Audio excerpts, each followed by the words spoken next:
Tonight, one day till America votes. The race is deadlocked, and both candidates say they are confident of a win. We're ready to get out the vote. We're ready to win.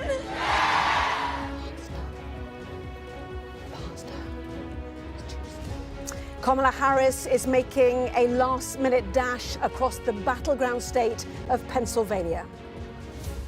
I'm proud to be an American, where at least I know I'm free.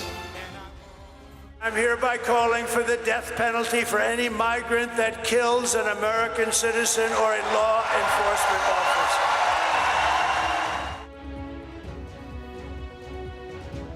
But a different vision of America from Donald Trump, who told supporters his rival would open the borders on her first day.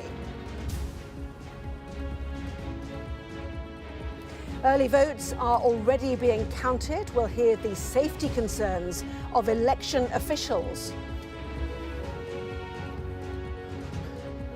My haters gonna hate, hate, hate, hate, hate, baby. I'm just gonna shake, shake, shake, shake, shake. Shake it off, shake it off.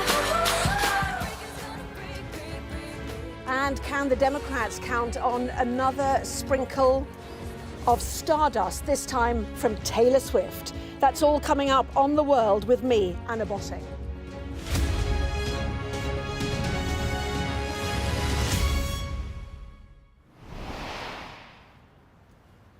Hello, good evening from Washington on the eve of the US presidential election. It's been more than 700 days since Donald Trump declared he'd be running for the White House. 106 days since Joe Biden handed the baton to Kamala Harris. Since then, the race has been as unpredictable as it has been divisive. One thing has been clear from the start: around 160 million Americans will vote. But it is those who are voting in key states that will make the most difference. Well, that is why Kamala Harris has focused her attention on Pennsylvania today. The Keystone State is seen as the biggest prize of this election. I'm the guy they throw out the movie theater because the movie's too funny and I'm making too much noise. I'm the guy that you can roast me in a comedy club and I will laugh with you all the way out. The other day in Madison Square Garden, that was no joke, ladies and gentlemen. This would in normal times. Well, Donald Trump campaigned there too and is currently on his way to another rally before heading to another one of those key blue wall states, Michigan. And this is how close the race is. Sky's analysis of the most recent national polling in the US puts Kamala Harris ahead of Donald Trump by 1.3 percentage points. That is why the tens of thousands of voters in 7 battleground states are so important. Well, latest polling suggests Harris is ahead in Nevada, while Trump leads in Arizona. Harris is leading in the upper Midwestern states of Michigan and Wisconsin. Down south, Donald Trump is projected to win North Carolina and Georgia. And Harris has a narrow lead in Pennsylvania, where they've both been campaigning, as you saw today, with 5 different stops in her schedule. Our US correspondent, James Matthews, has tonight's first report. This was Reading, Pennsylvania, and these were Donald Trump supporters. We are approaching Journey's End. For their political performer, this was a curtain call. In one word, what's the single most important issue for you in this election? The border. Safety. Freedom. Immigration. Life. Or the economy. Freedom. Business. They are the movement that Trump built. Here, they came to watch a last day's rally. We might never see it again. A swing through the swing states took him first to rally in North Carolina. With North Carolina, I always got there because we won every race, every primary.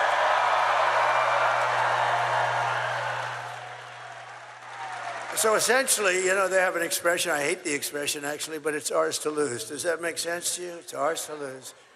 If we get everybody out and vote, there's not a thing they can do. So Here's my only purpose in even being here today. Get out and vote. You know that. Donald Trump is in contention at the end of a tumultuous campaign. Come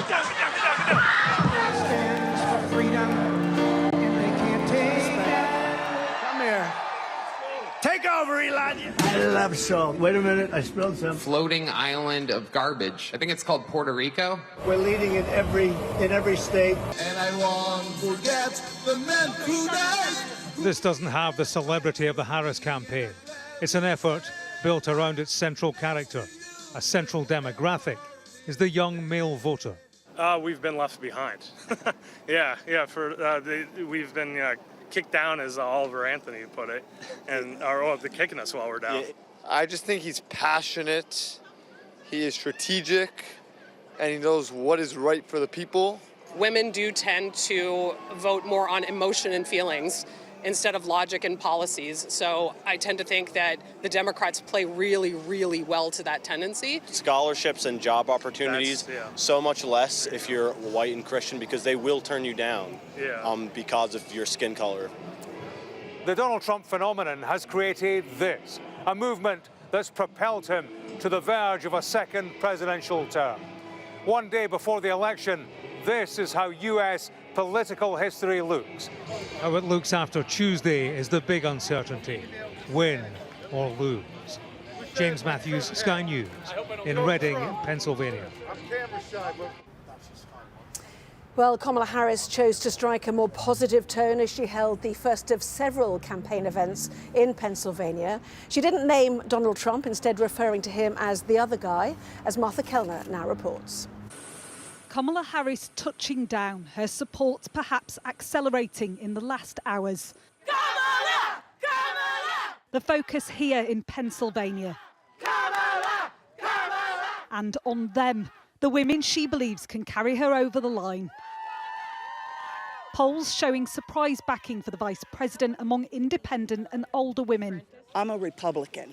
I am voting for Kamala because she stands for everything right, truth, justice, and I'm just so sick of the hatred. They really do think that democracy is at a brink, and that would be devastating. And I'm also for women's rights. Do you think that women are the key to this election, turning out women?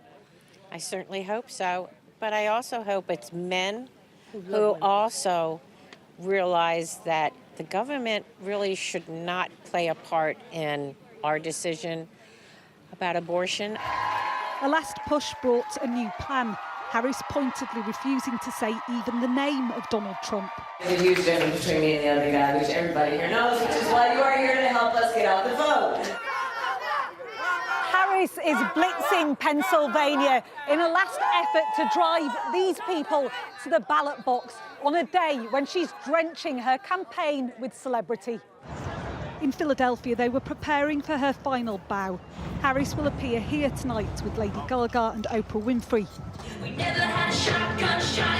Rumours persist that Taylor Swift may show up too. At this Swift-themed brunch in a Republican heartland in Pennsylvania, some apathetic voters are still winnable. She's just a good person, so uneducated people like me will probably go register to vote just based off of what she said. You trust her more than you trust politicians? Absolutely. If it's up to me, I'm not voting for anyone, but if it's up to Taylor, I may go vote for Kamala. There are those she will never persuade, but the key, her team believes, is turning out everyone they can. Take a look, hats, t-shirts, buttons. Harris, they say, is no longer the underdog. Martha Kellner, Sky News, Allentown, Pennsylvania. And Martha joins me now. It is the big prize, of course, Martha. 5 stops, certainly for Kamala Harris today in Pennsylvania. 2 stops to Pennsylvania for Donald Trump as well. Do most routes to 1600 Pennsylvania Avenue, the address of the White House, lead through Pennsylvania, the state? It's certainly the simplest route, and Pennsylvania carries more electoral college votes than any other swing state. So for either camp, it's the easiest way to the White House. There are other routes, but I think it's why you see Kamala Harris certainly focusing the entirety of her final day efforts on Pennsylvania, 5 different stops, culminating in this glitzy finish that she has finished this evening on the steps of the Philadelphia Museum of Art, which people will probably know best from the film Rocky, and she'll be joined there by Lady Gaga, Oprah Winfrey, a whole host of other stars, hoping those celebrities can give some undecided or apathetic voters a final push to the ballot box. And I think it's also why you see both campaigns spending such a huge amount of money in Pennsylvania. Both campaigns have spent more on TV advertisements here than anywhere else in the country. For Donald Trump, those TV advertisements have been highlighting what he says are Kamala Harris's failings with inflation and the economy. For Kamala Harris's team, they're highlighting what she says is Donald Trump's role in reversing women's access to abortion healthcare. So certainly a whole deal of attention being focused on Pennsylvania. Interestingly, Kamala Harris seems to have taken a different tact with her campaigning today. Her campaigns say her messaging is focused on positivity and unity. And that's why we see her very pointedly not referring to Donald Trump by name, but referring to him simply as the other guy. She says she wants to keep him out of her final day of campaigning. Yes, we had this outlier of a poll in Iowa, didn't we? Which is a ruby red state. Do you get a sense of confidence from the Harris team, or is everybody just really biting their fingernails at this stage? I think they're certainly more confident than they were a week ago. I think there's the sense that Kamala Harris is finishing strongly with this message of positivity, whereas Donald Trump has had some missteps on the campaign in the past week, some negative language, comments about the former Republican Congresswoman Liz Cheney being shot. I think there are senses that he may be losing it in ways that she's winning it, perhaps. So certainly a level of confidence that they didn't have a week ago. And that poll that you mentioned from Iowa, which showed support for Kamala Harris among independent and older women in particular, I think giving cause for some optimism in the final hours of this campaign. Well, certainly a big finale for you all to look forward to. Martha, thank you very much indeed for that live from Pennsylvania. Well, let's get the view then of the Republican camp. I'm joined now by Angie Wong, a Republican district committee woman in Miami. Great to see you. This is a race to the finish in this unbelievably close election. Today, Donald Trump used the language, "This is ours to lose." Should we detect a sense of nervousness from him? Certainly lots of visits to North Carolina over the weekend, for example. Oh, I wouldn't say nervousness. I believe he is very, very comfortable. And you see a very relaxed Donald Trump today. He's bounced around in 4 different states, giving rallies in 4 different states. I think he knows that he's going to close strong. In fact, he put out an internal memo in the last hour, and he seems very comfortable with the numbers that he's seeing in early voting and mail-in ballots that have already been returned in the key swing states. What we note from that memo is that urban voters did not show up. They didn't bother to vote as of early voting. Maybe they'll vote tomorrow on Election Day, but right now it's looking very, very good for Donald Trump in all the swing states. Yes, everybody poring over the demographics of this, certainly. We saw today barricades going up outside Kamala Harris's residence in Washington. Stop the steal was the message last time. It seems to have moved to too big to rig. Will Donald Trump accept that he has lost if Kamala Harris is ahead in this election? I think he would. I think if the numbers show it, then he might. I don't think there's going to be much of a fight. Right now, you see the RNC sending out their lawyers and their troops already to stop anything that might be improper at the polls. So if the numbers are overwhelming and they can't be refuted, I think he would accept a loss. But ultimately, we don't see that tomorrow night. We see him winning across all the states, including Pennsylvania, which is what he needs to get over the line of 270. Well, even the South Carolina Senator Tim Scott would not say that Mr. Trump would concede if he was behind. So, you know, one wonders what he'll actually do. All weekend, though, the allegations from him, these are crooked people, they're fighting so hard to steal this. You know, where in Georgia, for example, where 4 million people have already voted, they've started processing ballots there, but they are keeping the empty envelopes in case it's disputed. We're at that point of keeping envelopes. Nobody needs this again, this dispute over every single vote. Well, absolutely. This election has been man versus the machine. That's Donald Trump versus the DNC machine. We've long known that. We would like to see simple things like a chain of custody, including keeping the envelopes. We'd like to see voter ID, which is something that some states have gotten rid of. So these are very simple things that we would like to just to make sure that our elections are fair and safe for all Americans to vote. We've even seen non-citizens voting. I couldn't fly over to London as an American and vote in your elections. No one should be able to come into our soils and vote as a non-citizen either. Yeah, I mean, a lot of this is disputed, and the election officials feels that you are unfairly undermining, you know, what they are trying to do, which is hold a free and fair election in America, which we have seen already. The hangover of the 6th of January, and the building behind me, you know, is clear to see here. Yeah, what we're finding is the January 6th narrative.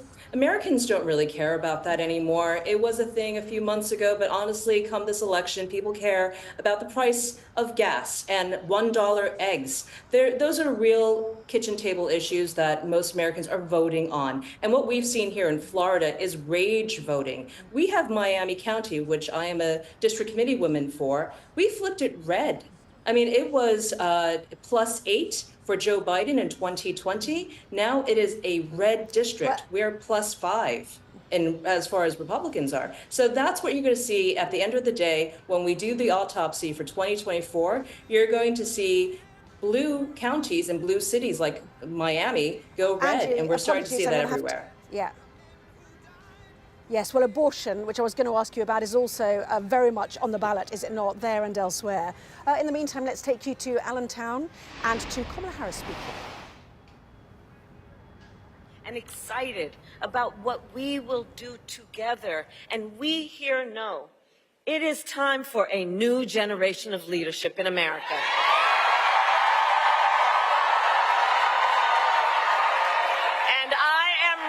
To offer that leadership as the next president of the United States of America.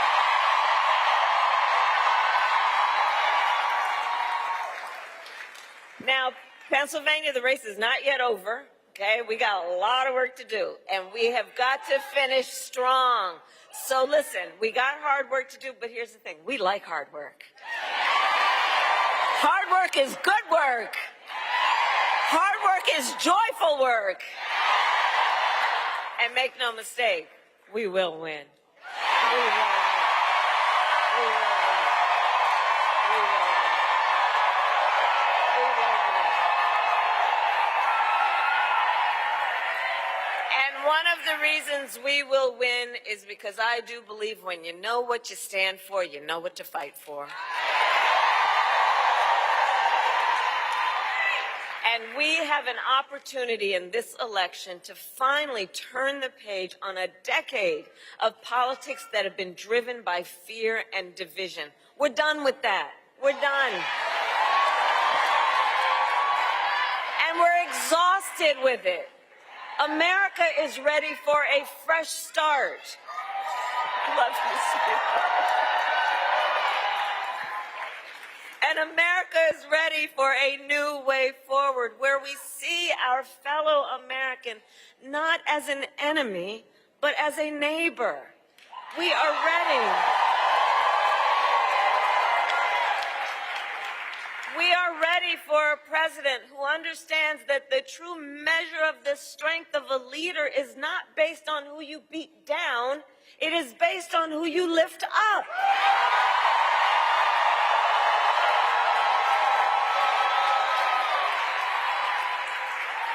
And Pennsylvania, you know me, I am not afraid of tough fights, evidently.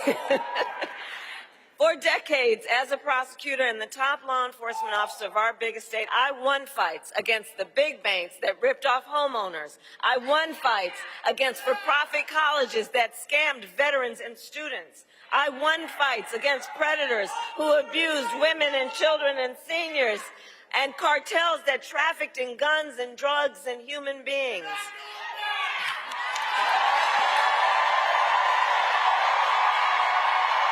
We're not going back.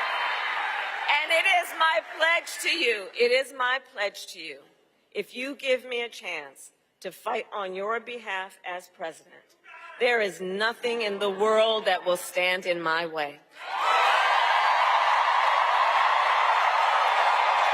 Nothing in the world.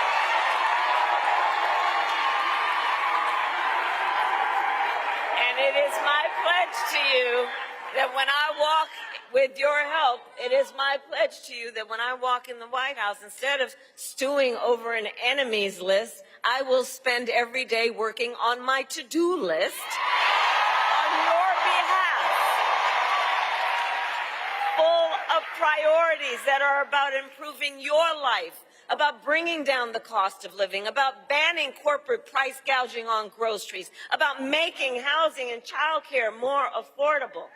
My plan will be about cutting taxes for workers and middle-class families and small businesses, lowering health care costs, including the cost of home care for our seniors.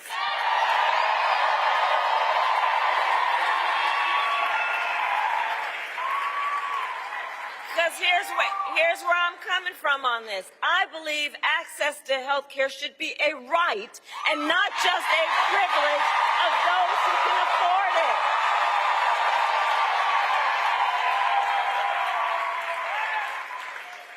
And to those certain individuals who still want to get rid of the Affordable Care Act, trying to take us back to the days when insurance companies could deny people with pre-existing conditions, well, to them, we say we are not going back. We are not going back. And we are not going back.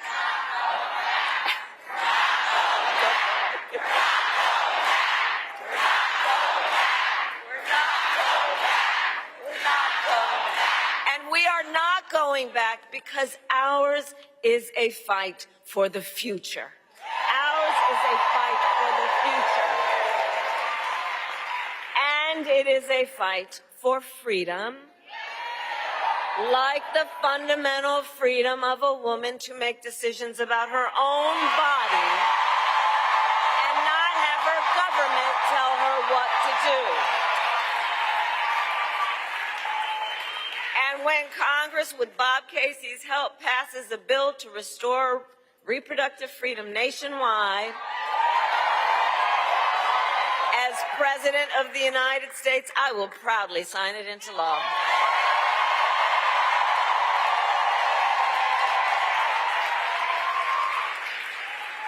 So, Pennsylvania, I am here to ask for your vote. I am here to ask for your vote. And here is my pledge to you.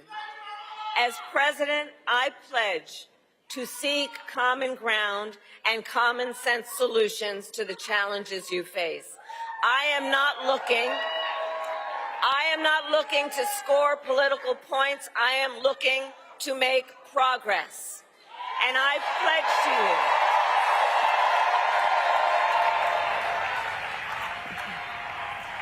So the chant of not going back ringing around that auditorium there, Allentown, a working class area, a majority Hispanic city, home to tens of thousands of Puerto Ricans. You might remember that joke that was made at Madison Square Garden by a Trump comedian. Worth remembering in terms of Puerto Rico, there are 3 million on the island who cannot vote, but 5 million across America who can. So she's certainly targeting that community in this. Well, one of the key issues behind some voters' decision-making is the situation in the Middle East. The war in Gaza, specifically America's actions, being closely watched by millions of Arab Americans across the country in crucial swing states such as Michigan, which has the country's largest proportion of Arab Americans. Well, our correspondent, Yusra El-Bahir, is there in Michigan for us. And how much is, people watching the television screens of what's happening in Gaza and Lebanon feeding into voting there, Yusra? I mean, it's feeding into people's everyday lives here. The people we've met have said that they've been so deeply impacted by the war back home, whether it's in Gaza or in Lebanon. They've lost family members, and they feel compelled to protest this election either by voting for Trump or by abstaining. Someone even told us that they wrote undecided no to genocide on the ballot as an early voter. So there's definitely a sense of wanting to make their voice heard, of wanting to make it clear that they will not support the Biden-Harris administration and the continuation of that in a Harris presidency. And also there's the politics behind the scenes, because the Democrats have relied on the Arab American population. Biden won Dearborn in 2020. They helped the governor, Gretchen Whitmer, get into office. They said that their relationships with the Democrats have been long-standing, but have been so fractured, have been splintered by what's happened in Gaza and Lebanon over the last year. We did speak to Arab Americans here in Dearborn, and this is what they told us. She doesn't give any specifics. What are you going to do specifically? I don't want vague platitudes. Are you going to enforce an arms embargo? Are you going to stop sending money and weapons? Because that statement contradicts with what she's been saying for the past 4 months, which is, I will always be committed to giving Israel what it wants and what it needs. So those two statements can't be joined. Well, I believe Trump will stop the war, but he will give Israel what they want. Yeah, I mean, he's very close to Netanyahu. He's made that clear. He's also said on record that he thinks that Biden held Netanyahu back, and he should have let him go all out. So what Netanyahu, he was waiting for this opportunity for the past 18 years. He got what he wants right now, and he knows if Trump wins the election, Trump will ask him to stop the war. So that's why he's doing what he wants right now. He's doing as much damage as he can do right now, because he knows once Trump wins, he has to stop. But if Harris wins, we're going to have a World War III for sure. I'm 100%. To this day, I have not decided who I'm voting for, but I know I'm not voting for Harris. Really? Yes. As a longtime Democrat? As a longtime Democrat. So I will not support an administration that commits genocide. And to me, the only way to stop this in the future is to make sure we punish those who perpetrate the genocide in Gaza, and that is to defeat the Biden-Harris administration. And Yusra, more broadly, the whole point about these blue wall Great Lakes states is this is the simplest route for Kamala Harris to get to the White House. Wisconsin, Michigan, where you are, Pennsylvania, where she is currently campaigning, are seen as absolutely critical for the Democratic campaign. Absolutely. I mean, there are 15 electoral votes here in Michigan. We've seen a wave of blue in campuses across Michigan. We've seen students, young people come out in support of Harris, but among them are young working men and women from the automobile industry, reliant on the automobile industry, who feel like Trump is their best bet to revive the economy here. Trump has said that he will make Michigan the motor capital of the world again. He's made it very clear to them that he will pump that energy back into Michigan's once thriving industrial foundation. But I mean, they are hoping that this is a businessman and that he can make those deals that will bring prosperity back to Michigan. But we'll have to see how people will go. Harris made a last-bid attempt yesterday at Michigan State University to win over students. And young people have made it clear to us that they will do whatever it takes to see her in office. Yusra, live for us there in the blue wall. Thank you. Well, as you can see, as you know, not long now until America votes. American politics isn't straightforward, to say the least, and on the night it is a real race for the White House, as Lewis Goodall now explains. We know that the US presidential election isn't about the raw number of votes you have, it is all about 270 votes. 270 electoral college votes. Each state of the union has a particular number of electoral college votes assigned to it on the basis of population. If you get over 270, then you win the election. It really is as simple as that. Let's have a look at what we think will happen in most of the states, because most of the states are safe for either Kamala Harris or Donald Trump. You can see we've coloured them in there on the basis of the polling. We're pretty certain that most of these states will go this way. If it doesn't, then one or other of the candidates is having an incredible night. So there are 7 left remaining. These are the 7 swing states that you've heard so much about. Between them all, they're worth about 90 electoral college votes altogether. So we've got Georgia here down here, we've got North Carolina, we've got Pennsylvania, we've got Michigan, we've got Wisconsin, we've got Arizona, and we've got Nevada. These are the electoral battlegrounds, the arenas where this election will be fought, has been fought, and will be won and lost. On the basis of this, what can we say on the basis of the current polling? What can we say that we know? Well, we can't say a lot because the polling has been so close. The pollsters have been herding together, basically saying it's too tight. But there are a few states where one or other of Harris or Trump is a little bit further ahead. So, for example, in Georgia, Donald Trump is a bit further ahead than Kamala Harris. That's a state that Joe Biden won last time. First time a Democrat had done that in 30 years. Arizona, same thing. First time a Democrat had won it since 96, but Trump is back ahead there. Kamala Harris is ahead in Nevada, a state the Democrats have won in every election since 2008. And in Michigan, again, state that Donald Trump won back in 2016, but Kamala Harris is ahead. And that leaves Wisconsin, it leaves Pennsylvania, it leaves North Carolina. What are the paths then in that situation? You can see they're tantalizingly close to each other, 247 versus 246. There are 3 paths that would be available to them in that situation. And really so much attention has been paid, most of all, to Pennsylvania in the northeast of the United States. Why? Well, because it has more people living in it than either Wisconsin or North Carolina, or indeed any of the other swing states, with 19 electoral college votes. So you can see that, let's for the sake of argument give that to Kamala Harris. Well, if she were to win Pennsylvania in this scenario, and it is just one scenario, there are loads of different possibilities. In this scenario, then she would only be 4 away from clinching that historic presidency. She would only need, for example, Wisconsin, she wins. She would only need North Carolina. Even if Donald Trump were to win North Carolina or won his state twice, then she would win. And we can reverse it as well, and we can see that if we give that to Donald Trump, then he would win. That is why so much attention has been paid to the state of Pennsylvania. On the night itself, it is almost certainly where this election will be won and lost. Lewis Goodall taking us through the results on the night. Well, I'm joined now by the polling expert, Adam Coulson. Great to have you on. Have you ever seen an election so close with so much at stake? Thanks for having me.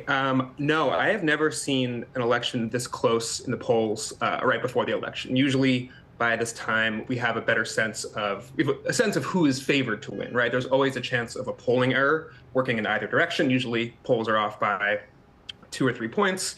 So it's always possible that the trailing candidate can lead. But no, I believe 5 or 6 out of the 7 swing states are polling within 1 percentage point in either direction.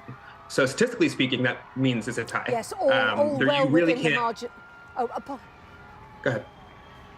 Apologies. I was just going to say well within the margin of error. So give us your top 3 most important states then for close of play tomorrow. We've seen so much focus on Pennsylvania today. All roads lead through Pennsylvania. And Donald Trump seems to be getting twitchy about North Carolina. Yeah, I mean, so the campaigns have their own internal polling as well that we don't see. They only release it when it looks very good for them. So the public is only relying on media and university polls. So I'm guessing with North Carolina, with Trump, he's seeing some internal numbers that are a little scary for him. So he's possibly going there to shore that up. Now, of the 7 swing states, North Carolina is the only one that he won in 2020. So he's playing a little defense there, whereas most of the rest of the swing states are being played on Kamala's home turf in terms of the states that Biden won in 2020.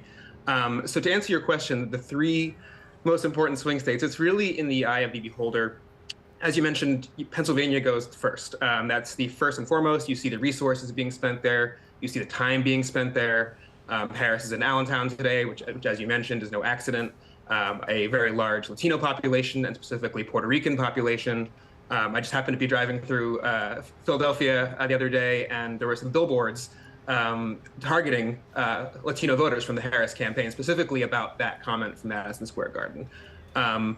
Big state, complicated state, urban, suburban, rural areas that are all going to be really crucial. So Pennsylvania, I'd say, is the first. I think Wisconsin is one that doesn't get quite as much attention. as the other states. It only has 10 electoral votes, but it is the whitest of the swing states. It doesn't have the same kind of large urban center that Pennsylvania and then Michigan have with Detroit and Philadelphia. So it's a big suburban battle there. So that'll be a really good litmus test to see whether Harris is doing well in the suburbs. Some polling has suggested that she's not, but their campaign is projecting a lot of confidence about winning over suburban women in particular and young voters there. And then the third most important state, I would say, is probably North Carolina or Georgia. I go back and forth. I'll go, for argument's sake, I'll go Georgia just because it's it has slightly more, same amount of electoral votes as North Carolina, but a larger black population. And I think that if some polling has indicated that she is slightly weaker among black voters than Biden was in 2020, we'll be getting results very quickly in Georgia on election night. So we'll see very quickly if that pans out. Yes, they've already started processing their envelopes there, haven't they? Some states don't allow it until the morning of polling, as we know, like Pennsylvania, which delays the vote. Just, what is interesting about this? This is the first presidential election since Roe v. Wade, where women lost the constitutional right to have a termination and abortion. The irony will be if the changes that Donald Trump made to the US Supreme Court will do him out, actually, of winning a second term in office. Now, how important do you think it is, first the women vote and the issue of abortion on the ballot?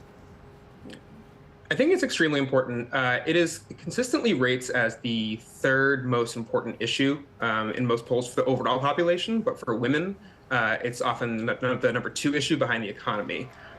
We see a big gender split, not just in terms of which candidate they support. There's a huge gender gap where Harris is winning women by around 10, 11 points. Trump's winning men in the high single digits. Of course, there are slightly more women than men that vote in every election in every state. So I think it's important not just to look at overall how are the various genders voting, but the intersectionalities. So white women, for instance, are a crucial block that I believe Biden lost in 2020. And suburban white women in particular with college degrees. That is the group that Harris has been really trying to target. She did a rally in Texas the other weekend with Beyonce and the Senate candidate Colin Allred to really highlight this issue. And it's one of her strongest closing messages per her campaign. So I think that's very, very crucial. And I think that might be one thing that if we look back and it's a comfortable Harris win, that might be why. Under measuring women in the polls or weighting them too lightly or being too cautious based on what they're seeing for fear of underestimating Trump a third time as he was in 2016 and 2020. It has been truly fascinating, hasn't it? The interplay of so many issues and so many demographics. Adam Coulson, good to have you on. Thank you very much indeed. Well, I want to take you nearly 2,000 miles west of here now. To the battleground state of Arizona. It was once a safe seat for the Republicans, but since Biden's surprise win back in 2020, everything is to play for. Immigration, a key issue here, with the state bordering Mexico for hundreds of miles. Our correspondent, Shingi Marurike, has been hearing from voters there about the big decisions ahead. This is one of the places that would decide America's destiny. The sprawling, scenic state of Arizona. A battleground that could be won and lost by the thinnest of margins. Above the city of Phoenix, Dobbins Lookout is somewhere for people to come and contemplate. Jennifer and Richie are here often. It's the place he proposed. She says it's the economy that will shape her choice. Prices have gone up like crazy, and especially now that I'm wanting to get married and have kids, I definitely want to be able to go to McDonald's and afford like a hot and spicy for $1 like they used to be. Like many in Arizona, the couple's heritage is Mexican. This is the only swing state on the border where the debate around immigration is complex. A lot of Hispanic community was very inclined to the Democrat, but I believe that immigration status doesn't really matter to me much anymore. It used to matter to my parents, but my parents are citizens. That factor doesn't really play a factor in my life anymore. Less than 30 minutes away, downtown, some people have already made their choice, casting their ballots in a way that feels distinctly American. at a drive-through polling station.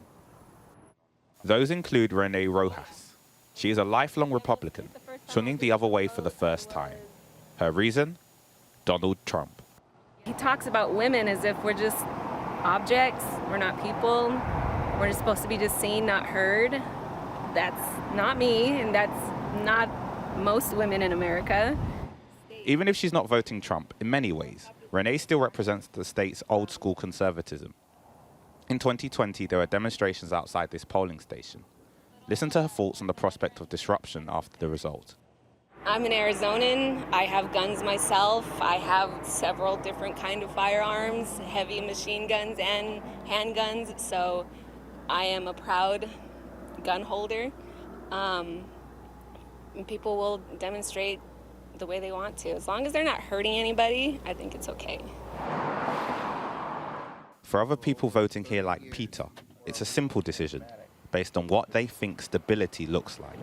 The reason why I voted for Kamala is that we can't politically make any big changes, especially on an international scale, you know, because if we get somebody else president other than what the existing presidency, there could be World War III.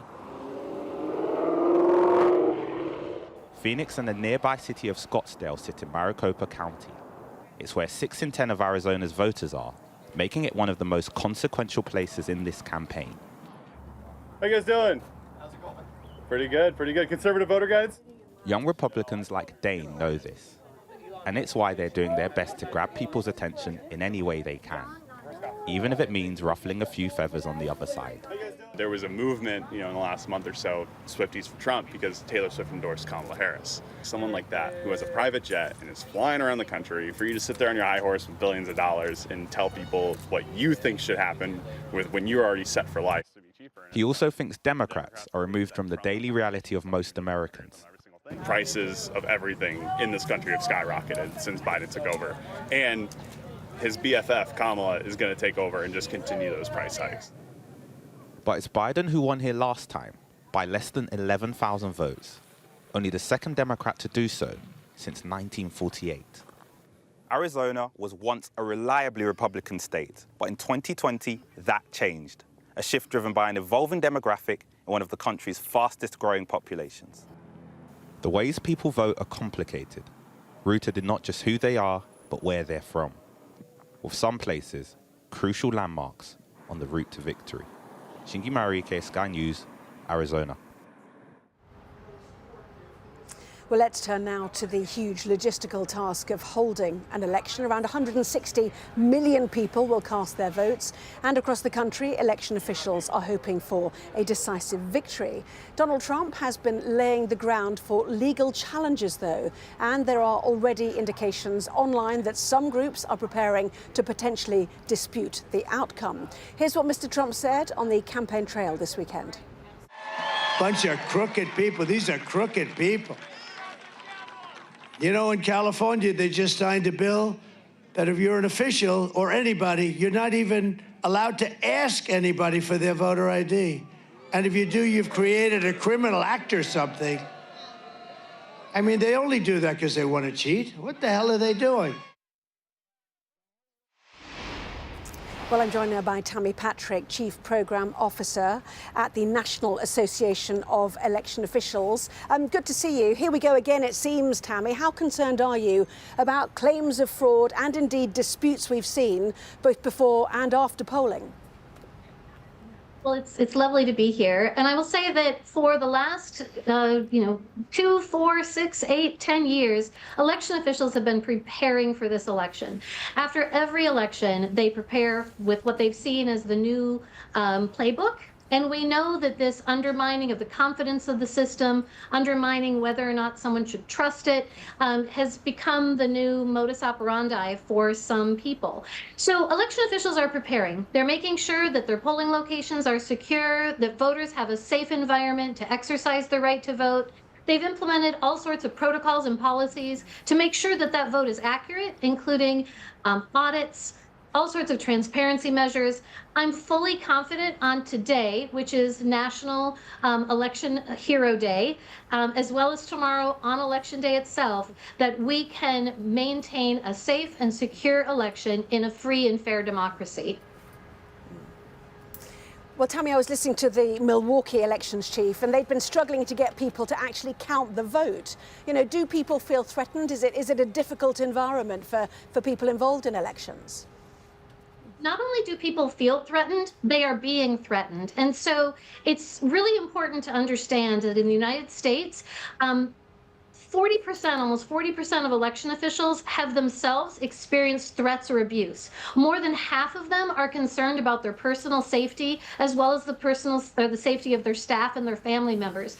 So these are extraordinary times, and it is absolutely the case that election officials have had to take some extreme measures to make sure that they have protected not only themselves and their staff, but the literal ballots that contain the voices of their voters. We're talking everything from wearing Kevlar vests to implementing bulletproof vests. You saw images a moment ago from my former jurisdiction of Maricopa, where they have, barbed wire fencing up around their tabulation center. There are snipers on top of buildings around some of this country's election offices. These are extraordinary times, but we have to remember that in this moment, election professionals have prepared for the worst and they're hoping for the best. But believe me, if there's anyone who tries to have an outsized influence on this election, justice will be swift. They've been working with local, state, and federal law enforcement agencies to make sure that anyone who tries to have an influence on the election outside of their own personal vote will be dealt with swiftly. And just very quickly, Tammy, how much has work actually been hampered, before actual polling day on the court challenges that we've seen? How many have there been? Oh my goodness, there have been over 200 court challenges. I've been doing this for more than 20 years, and I've never seen this sort of litigation before Election Day. We always have litigation after Election Day to make sure that the count was accurate, to make sure that any anomalies are addressed. But in this moment, we have people challenging decades-old federal law. We have individuals challenging state laws that have been in the books for decades as well. And so it's just yet another attempt to try and undermine the outcome, even though the rules of the game have been known for a very long time. And everyone signed on for it when they signed on to actually run the race. So at this point, we need to let the race conclude and find out who the winner is under these rules. Tammy Patrick, looking after the welfare there of election officials. Much appreciate your time. Thank you. Thank you so much for having me. Well, do stay with us. On The World coming up, does Donald Trump pose a threat to national security?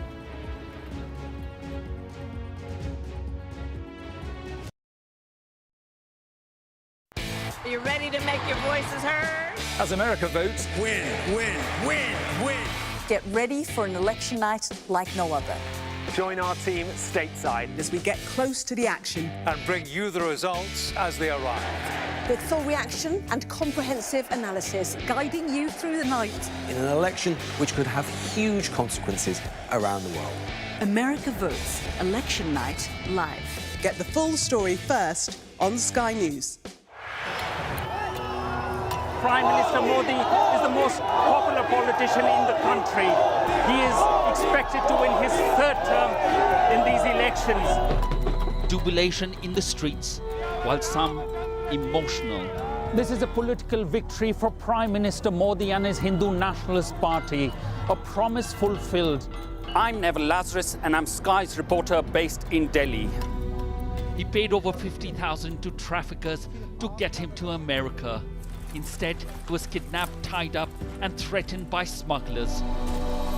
A commando from the state force walks me through to a Mai Tai village on the front line. Firing the civilian and they're burning our house.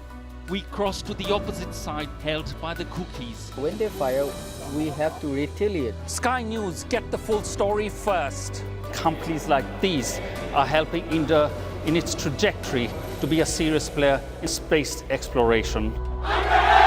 The enthusiasm is palpable. The young desire change. These elections are a pivotal moment for the country's economic and political history. The concern here is that the public healthcare system is inadequate. In a prayer, she's asking God to help understand what happened. I cannot carry on. God, help me. He says his world has crashed. Like him, there are scores of families searching for their loved ones. Too often have families endured such tragedies for the negligence not only by the administration, but also by spiritual people in this country. Free wherever you get your news. Even though it has few seats in Parliament, Kashmir is symbolic and very significant. It's often been called a nuclear flashpoint.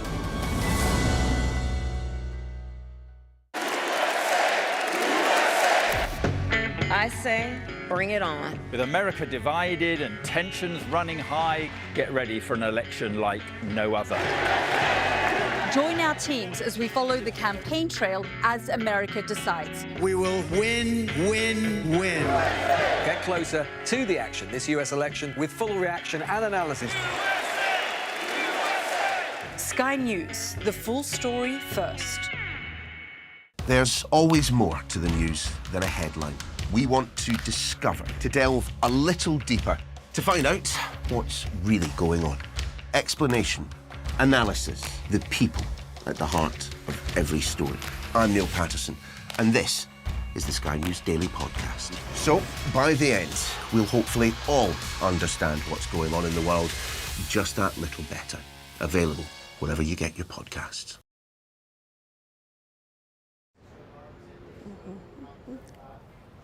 Let's just bring you some breaking news we're getting actually from a court in Pennsylvania. This concerned Elon Musk's $1 million a day giveaway. It had been challenged by courts in Pennsylvania as unfair. Democrats were certainly unhappy about it and had been questioning whether he could give away $1 million at these rallies. Well, we're just hearing that a Pennsylvania judge has suggested that the giveaways, the sweepstakes can proceed. Delighted recipients, as you can tell, of that. Elon Musk's $1 million a day voter sweepstakes can proceed. That's the very latest we're getting. We will find out more a little bit later. Well, in the run-up to this year's US election, it is fair to say that Donald Trump has come under quite a lot of scrutiny. And with just a few weeks to go, the last thing the Trump campaign needed was this being released just over a week ago. Have a listen. The former president is in the far right area. He's certainly an authoritarian, admires people who are dictators. He has said that. So he certainly falls into the general definition of fascist, for sure. Well, I'm joined now by Randy Manor, a retired US National Guard Major General. Good to have you on. I think this is the first time that you've stepped into the political conversation here. You heard what General Kelly had to say. Do you agree with him? Is Donald Trump fit for office? So I think it's very important to say unequivocally, Trump is not fit to be the commander-in-chief, and he is not fit to be the president of the United States. General Kelly is one of just over 1,000 people that are part of our organization called the National Security Leaders for America. 1,000 generals, admirals, ambassadors, senior enlisted leaders who have gone online and have said basically, this is not the person that we need for the commander-in-chief of our nation. So we feel unequivocally united and knowledgeable about national security policy, that he is a clear and present danger to our country and, quite frankly, to the world. So what are your specific concerns then? Because there are millions of people in America who look at Donald Trump and say, my life was better under him. What specifically is the threat that he poses in your view? Some of the decision-making tools that Donald Trump makes is, number one, he thinks he's the smartest person in the room. He does not rely on the advice and counsel of competent experts in any area, and he will only listen to himself or people who, quite frankly, agree with him. Specifically, things such as the position in Ukraine, where, to our shock, Trump and many, many Republicans have now embraced Putin, which is just to think that a conservative party in the United States is actually embracing our enemy relative to in the world is shocking to me and to other national security experts. Also, he threatens our friends. He threatens Great Britain. He threatens other nations that are members of NATO. He also threatens to put tariffs on any products or countries that he does not think are, quite frankly, giving him a good deal. So these are just the small numbers of military and economic levers that he has, where if he takes command again, he knows how to make it work much more rapidly than he did the first time. Remember, every single senior military person and national security advisor that worked for him has identified him also as a clear and present danger. And what about domestically? We know that he had a very consequential influence on the US Supreme Court. Suggestion has been that he might also make more judicial appointments. And indeed, in the building behind, there will be loyalists in post. Are you concerned on the domestic front as well? So I am not an expert in those components. I will say that because the Supreme Court has ruled that the president can do anything he wants to do while in office and not be held accountable, I'm greatly concerned because it's, as the #2 person in the National Guard and as an active duty general responsible for Army operations around the world, I want to assure all of your listeners that the way that Donald Trump could turn the American National Guard into his personal police force in any state in the Union to arrest people, to go after demonstrators with whom he does not agree, is extremely easy and is extremely possible. It will happen if he is president. Randy Manor, retired US National Guard Major General, thank you very much indeed for your time. Thank you so much. Well, that is it for the programme this evening. Thanks for joining us, and be sure to join us tomorrow for our coverage of what could be one of the most consequential US elections ever. Sky News at 10 is next.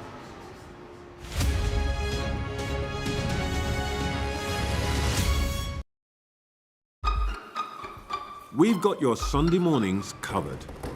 From the front page and the sounds of the streets to the voices of the people who make the major calls and big picture politics beyond Westminster. We'll put you at the heart of our story. A new start to Sunday. I'm ready.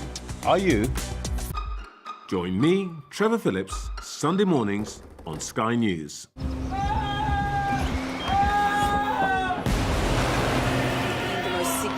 Day of this conflict. They keep telling us that they want aid. And this is what's left of it. Tanks, heavy vehicle. Why only in America? People want their country to work. You want to jump in the